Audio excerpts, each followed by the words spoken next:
Hello everyone, এটা হচ্ছে সেদিনের ভিডিও যেদিন বিহানকে নিয়ে আমরা গেছিলাম ডক্টর চেকআপে। কারণ বিহানের না স্কুলের সিঁড়ি থেকে পড়ে মানে কপালটা অনেকটা ডিপ হয়ে কেটে গেছিলো, যার জন্য আমরা, ওটা কেটেছিল 11 তারিখ, ফেব্রুয়ারির 11 তারিখ।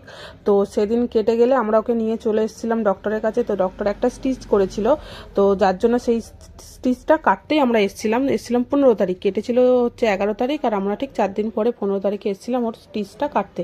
তো ও না স্টিচটা হাঁটাতেই দেখলাম যে স্টিচটা কাটতে লাগেনি, ওই মানে টেপের সাথেই চলে এসেছিলো, ব্যান্ডেজের সাথেই চলে এসেছিলো। আমাদের যত সম্ভব মনে হচ্ছিলো যে হয়তো খুব লাফালাফি করে, তো হয়তো অলরেডি সেলাইটা কেটে গেছে।